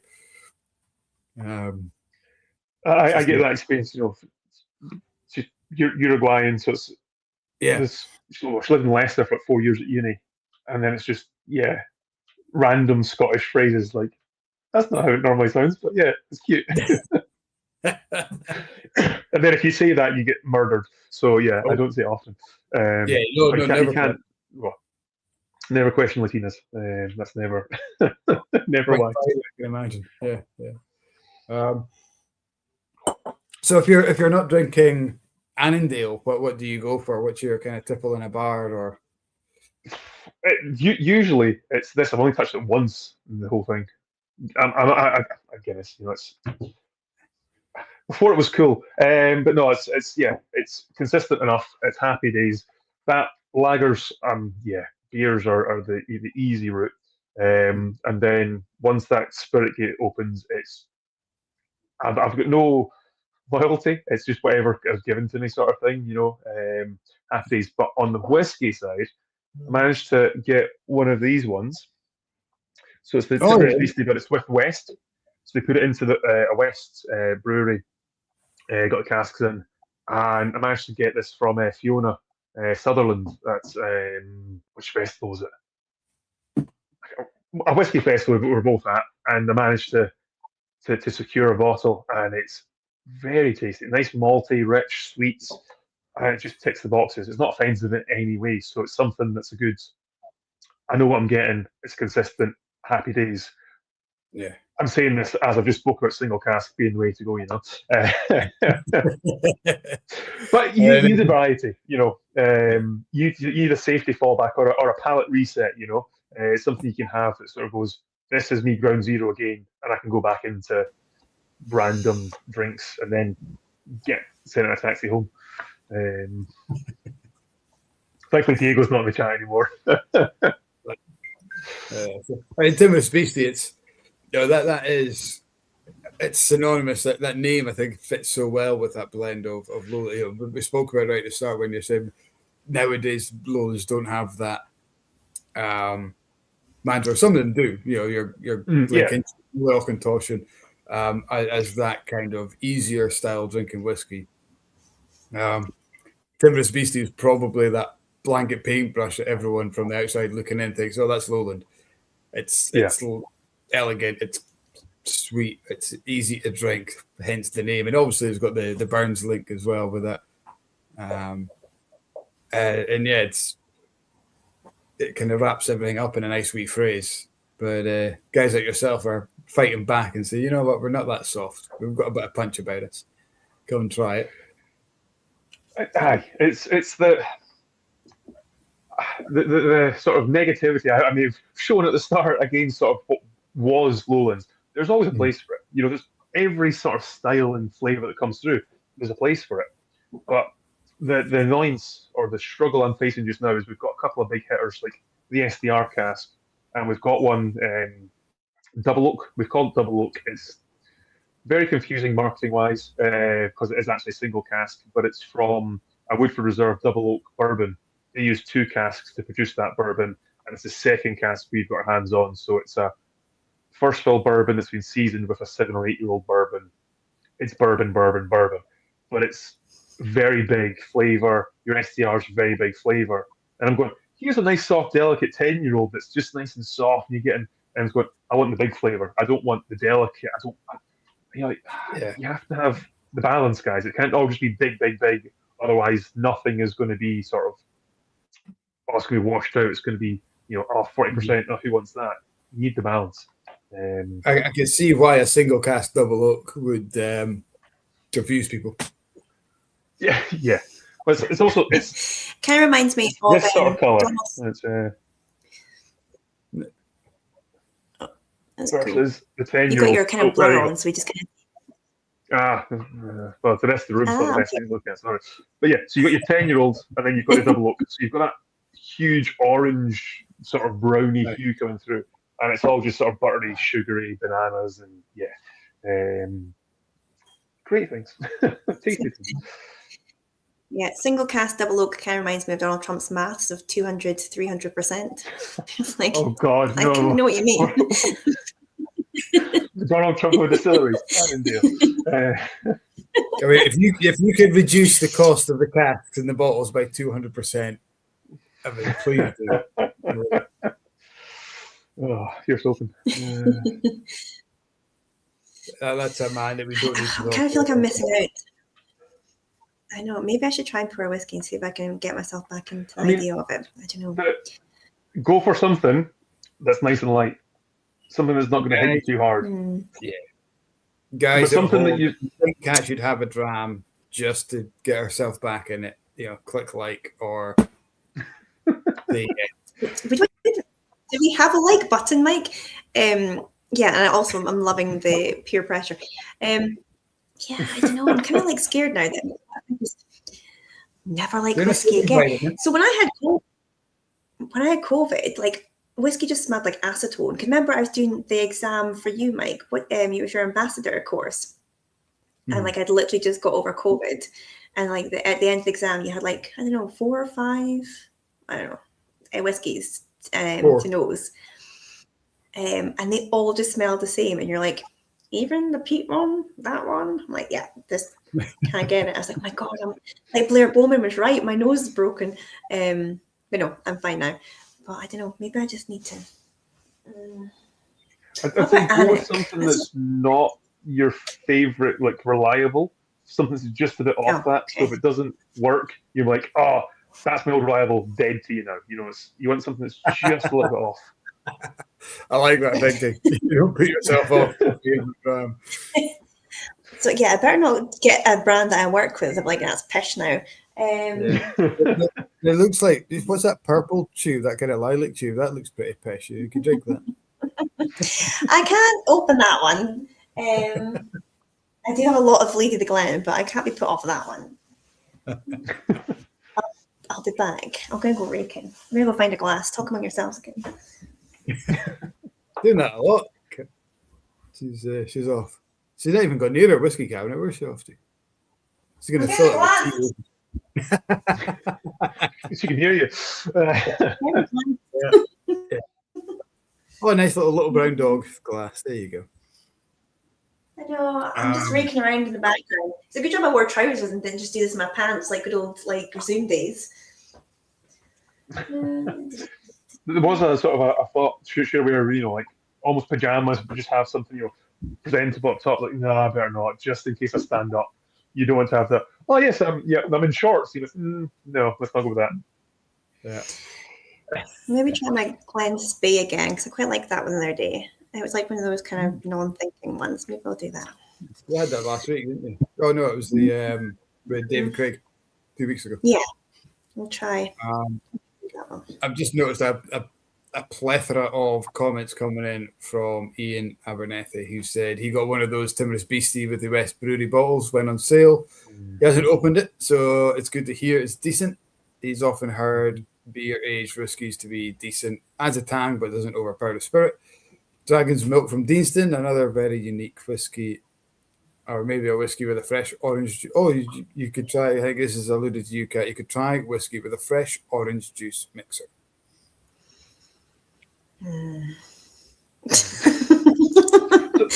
What's your views on cocktails then, if that's the... Do you think whiskey has a place in cocktails, and what's the sort of... Love a whiskey cocktail. I am all for it. As long as I don't need to make them. I love drinking cocktails. I hate making cocktails. But yeah, I'm a big fan. I love I don't like whiskey sours because I don't like eggs. I don't think eggs should ever be introduced into anything. But it's chickpea juice. Yeah, is that aquafaba? Aquafaba? Yes. Yeah. I was like, I would just made that up. But it's just a texture thing, really, isn't it? It's that frothy, foamy kind of mouthfeel you want. It's not a bit more body to it, but yeah. The word eggs and mouthfeel, that's really not helping. How's your throat run back? It's not helping at all. But no, I do love it. I love an old fashioned. Like, there's always a time in the day for an old fashioned. You just can't go wrong with it. And like even just like I was doing like a filming day with a Japanese TV show, and the presenter made just like a highball, with teachers. You just can't beat it. Like whiskey and tonic with like a tall glass, big bit of ice. So refreshing. So yeah, I'm all for a whiskey cocktail. I love cocktails. I think most cocktails tastes better when whatever spirit is meant to be with has been replaced by whiskey. Espresso martini with a Kilchoman Sine cask strength instead of vodka. Oh, That sounds so good. That does sound good. But that's literally how I made cocktails and sort of developed like 50 different cocktails in a past life. It was, oh, look at this rum cocktail. Does it work with gin? Yeah, let's see. It does work with gin. It's you substitute out and it works. Different elements will come through. But I don't know, I think the annoyance I have with whiskey cocktails is the breadth of cocktail, like variable different cocktails and differences doesn't exist. If you look at your rum, look at gin, look at vodka, there's so many cocktails. There's books and books. Whereas you've got a whiskey, it's old fashioned, highball, lemon and honey. Yeah. You like almost one hand you can count sort of the go to. Whereas you look at rums, your pina coladas, your I think it's something that other spirits have marketed really well. And you look at gin, the last 20 years, before 2026, or was it 2008, I think, that Sipsmith got the kind of ruling overturned on the spirit size, and then boom, we're in a gin industry. They've twisted that gin and tonic, or that kind of very stigmatic spirit, into something that everyone is comfortable drinking, happy to mix up, get rid of the tonic, put lemonade, put it in a mixer or cocktail. Whiskey, I think we've done well, but I think we're still a long way off making it socially acceptable, unless it's a spirit-based or a heavy spirit-based cocktail. It's not like an old-fashioned where you're not diluting it too much, where it's kind of, we still have that stigma that whiskey's a robust, heavy, it needs to be drunk like that. Which is ironic because a heavy, robust spirit in a cocktail shines through. Like, it can be complex, but you still get the flavour through. But it's like, oh no, not for whiskey. We have to pigeonhole it to be this, it's a shame. But yeah, I'm trying to get a budget to play with cocktails. So just asking, curiosity-wise. And so, I mean, is that an interest of yours in general, just because of your background with flavor creation, kind of that side of things, or are you just a big, massive fan of cocktails anyway, or a bit of both?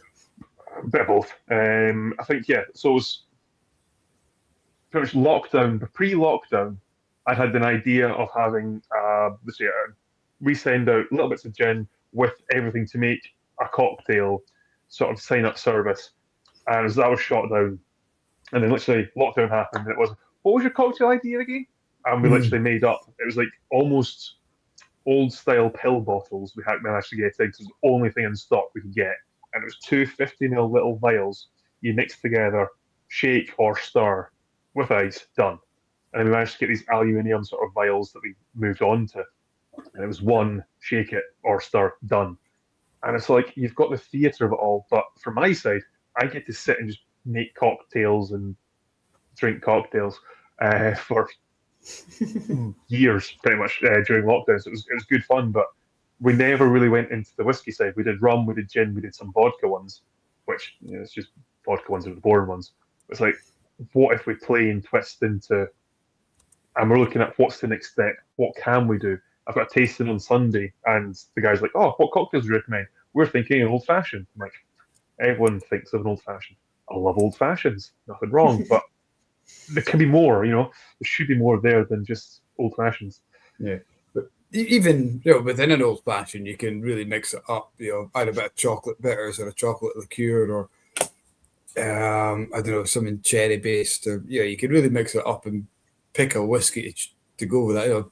Kind of classic is bourbon, but go for again something smoky. Go for something heavy sherry, a wee dash of Oloroso sherry in there to mix it up, and you can have fun. Although it has to, it's old fashioned, but don't get afraid to. And one thing I hate variants, it's you don't put good whiskey in cocktails. Keep it for the blends or keep it for the cheap stuff. You're just going to make shit cocktails doing that. No wonder you don't like whiskey cocktails if you're just putting cheap stuff in it. That's like the old analogy is you go to a restaurant and ask for the steak pie. It's not the cheap beef they put in it. They still spend good money on good quality beef because they want to make the best pie. So, it's all about quality equals quality. What you put in, you get out. So Yeah. Yep. We're going to do a blether with a mixologist, Kat, and we're going to talk nothing but whiskey cocktails. Is this you telling me that you've got this organised, or is this you requesting that I find a mixologist? No. right after. We're going to do that right after the James Cosmos blether, which John is going to set up for us. Easily. But sure. I know a guy who does tons of good cocktails. Coco, Diego knows him. Ask Diego about Coco. He's called Coco because his last name's too hard to pronounce. He's French. Not Chanel. No, it's long and just call him Coco. So, okay, Coco. I have. But he's I've written down on my bit of paper, Coco asks Spongeface. So yes. If I better not drink too much tonight, I'll be like, what was I talking about? Licking floors at the start, remember? Yeah. Do you know, you were lucky. That's tame compared to the shite that comes out of my mouth.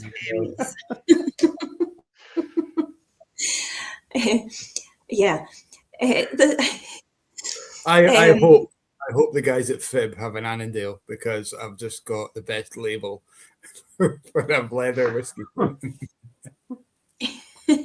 So Jesus. I think it was Ian last week. So I mean, I don't know how true it is, but quite often if something unusual is said on the blether, it's often me that said it. And I think generally it's taken out of context because I don't think it was always as, as it came across. But Mike thought it'd be really nice to do little blether whiskey releases, kind of with the odd random thing that I've said on them as names, which I actually quite like. So yeah, Annandale would have to be "Come Lick My Floors." Sure. Let's get this in the input work. I don't think that's going to go on the tasting notes though. Like licking a floor? No, maybe not. I mean, unless it's a really clean finish on the whiskey, we could like a pine fresh, maybe, or lemon, kind of lemon zest. Yeah. Mahogany note, maybe. I don't have mahogany floors. I live in a 2-bed flat. We'll avoid using toilet duck. We're not going to. Yeah. This one tastes like toilet duck, but in a nice way. In a nice way. But it's like that again, that century thing. You can maybe remember of. Your nana had really clean toilets that makes you think of going around to visit your nana. So it might be a nice thing. My nana generally had really clean toilets and loved toilet ducks, so that's why my brain went there. But yeah, it's potentially an idea. Why are we talking about this now? I can't even remember now. I haven't even drank whiskey. I don't even have a reason to be rambling nonsense. Was your blether releases? I can't speak. Oh, that's right. Yes, the blether whiskey releases.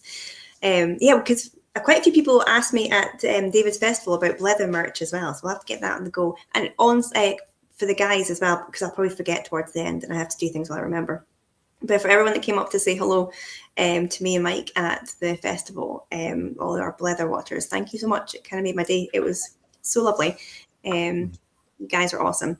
And the guy that came up to me and said, wow, you're prettier in real life, but much shorter. Thanks. You're pretty in real life, but much shorter. Yeah. I love it. It's a bit of a backhanded compliment because I thought really ugly on screen. You know what? I just listened to you. Turn off the screen because I feel like your face. Oh, geez. I loved it. I think that was one of the best. I want that on a t-shirt. Pretty in real life, but actually really short. I think that made my day. Everybody came over. That's a t-shirt that Greg Schwartz could wear anywhere because everyone is really short compared to Greg. And maybe Frank, maybe Petehead Frank. Yes, I do believe that I maybe just only speak to Greg's knees. when we could. Very tall man. That's a dangerous area of topic to go into right now. Just thinking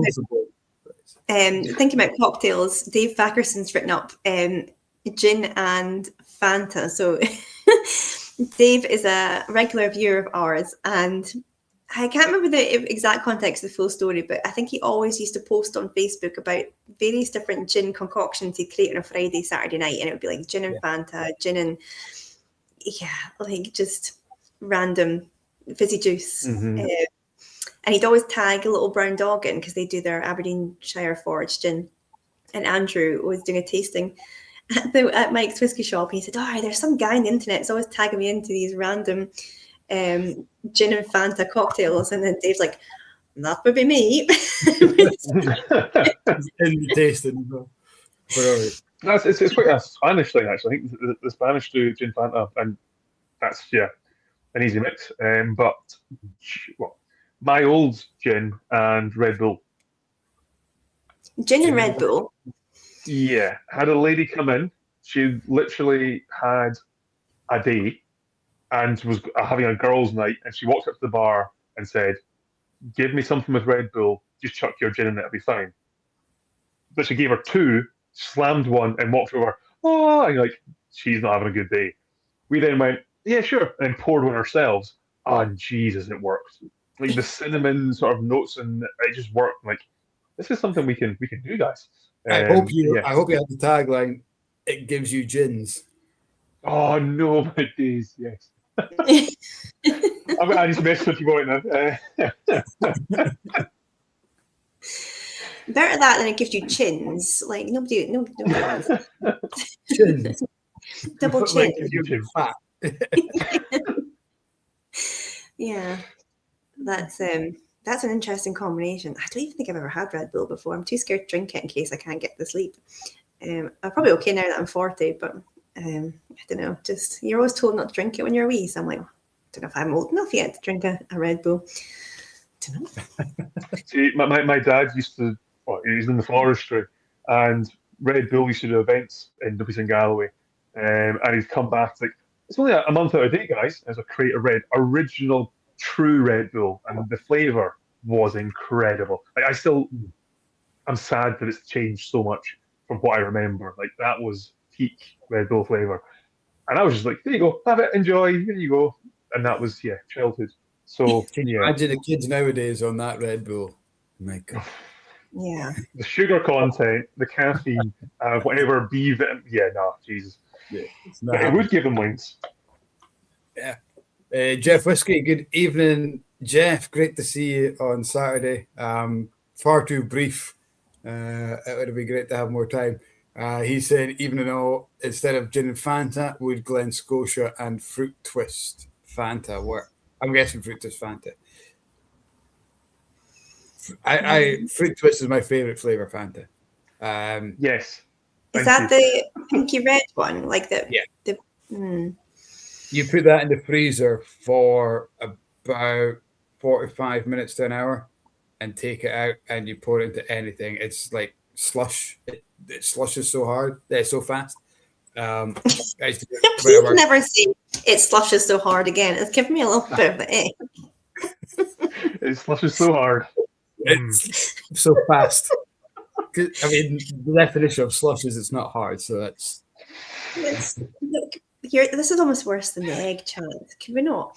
That's it's so good. I used to when I worked at Blockbuster back in the day. This is so retro. I'm loving it. Fanta Blockbuster.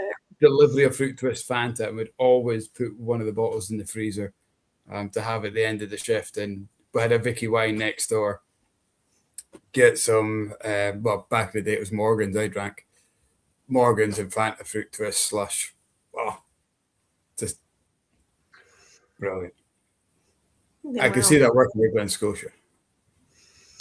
Everybody get yourself a bottle of Fruit Twist. Definitely try it and let us know as the start, or we can try it. See what happens. We're just adding inspiration to your future cocktail list that you're going to put together. Like, this is Next thing was at Annandale. Annandale fruit toast. Toilets. Yeah. It's going to have the mixology class. See, when I pop if and I pass, could just sit and have it, great.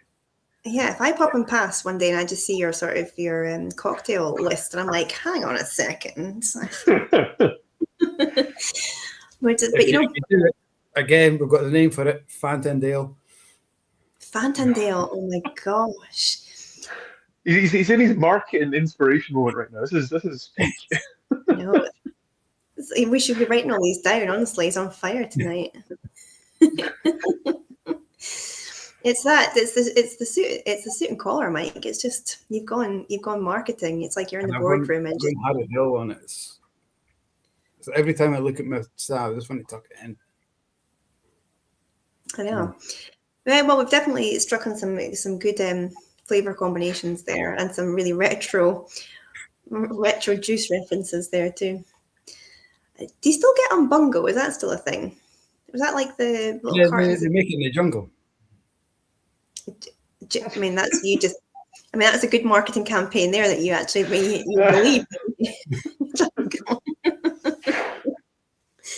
That was like a cordial, wasn't it? Like a squash that you put was that a cordial? Did you mix it with water, or did you just drink it straight from the? I don't know, actually. We're maybe showing our age. I think we're maybe about 10 years ahead of John age-wise, so we're maybe showing our age there. I don't know. That's the thing. We've not discussed it. We don't know. Yeah, well, maybe not really the first thing that comes up. Yeah. Well, all sorts of options. But back to the original point. Yes, I do approve of whiskey cocktails. Maybe not. That's where that came from as well. That was a good segue. It's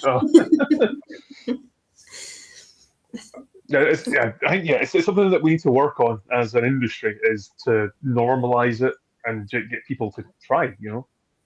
Experiment at home. Don't be afraid of using not your best whiskey, but a good whiskey in something.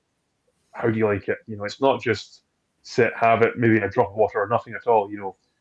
It's a spirit. Enjoy it. Bring people together. Oh, I've tried this cocktail. I've added this to it. For me, it's have fun. Cocktails are all about that sort of fun or showmanship. Show off that you can do something they can't because you've made this whatever cocktail.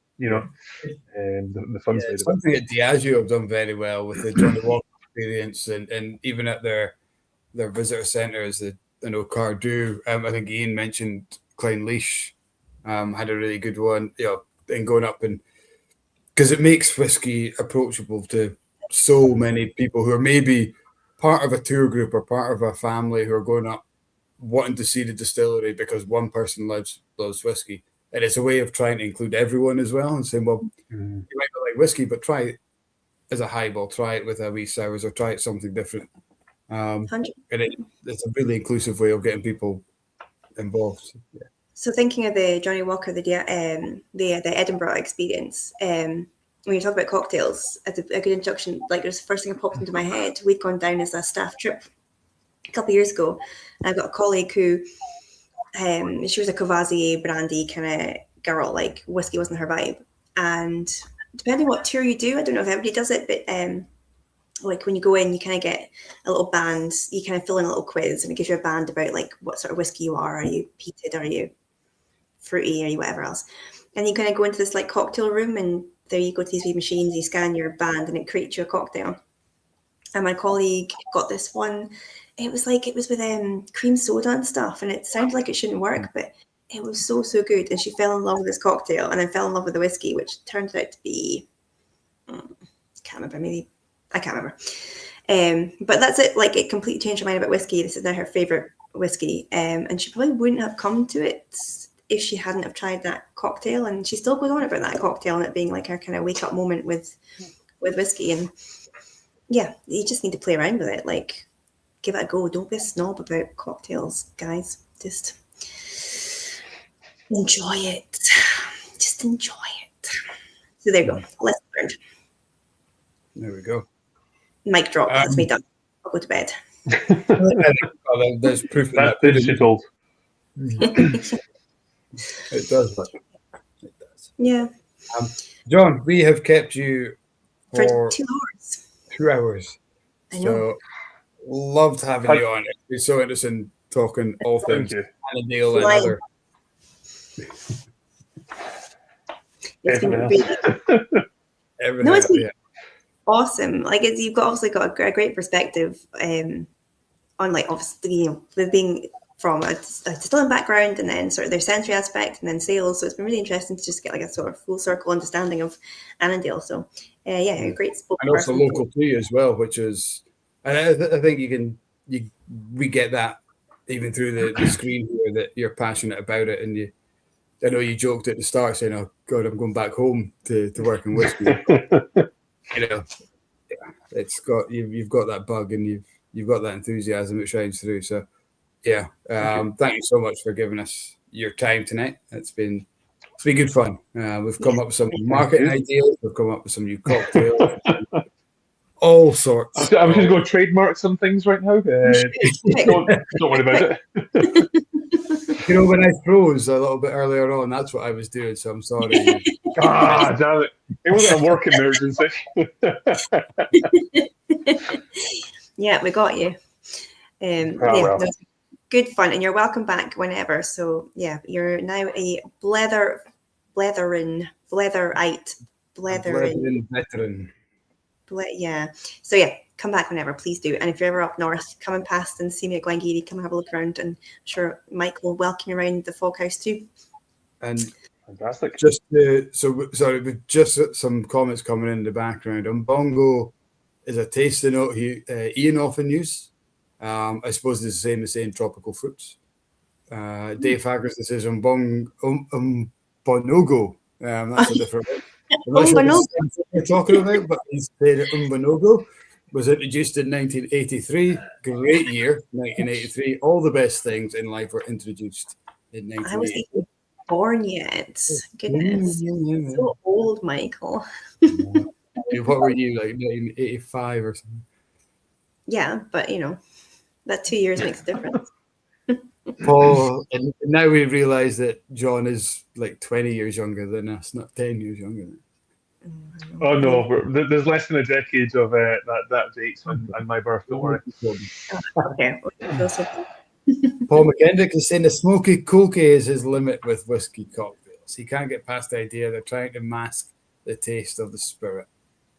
See, that's what you're not. Sorry.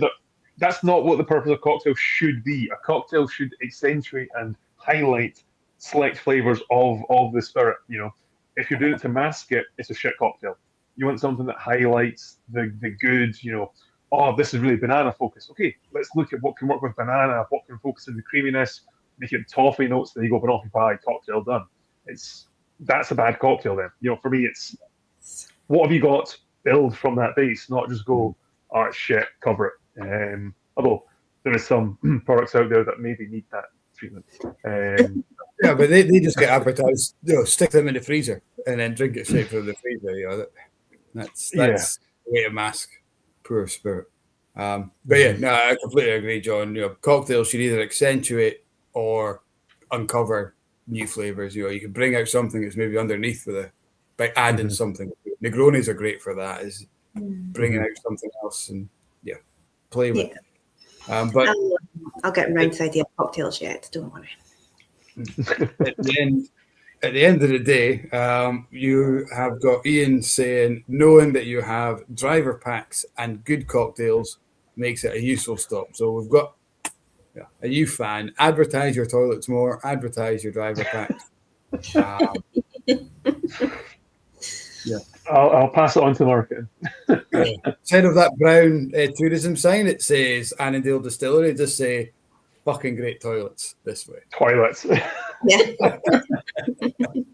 And a nice banister. Yes. Yeah. It's a very nice banister. I'm definitely going to try and get past. If you guys are passing down, give me a shout. Come and see us. It's the historic building. Coming down. It's beautiful. It's a joy. Most days going to work when it's not pissing down with rain or hailstones. It is a lovely sort of little vista you come into. And yeah, doesn't matter. Let us know. We'll look after you. We'll give you the special tour, not just the tour. Oh, amazing. Brilliant. We'd love to. Does that mean you get a tour of the toilets as well? Is that what the special tour is? That's where it starts. It's a long drive. We'll need it. True. Before we go, Kat, who is on next week's chat? So next week, I have met this guy, and I do know him, but I don't know how to pronounce his name.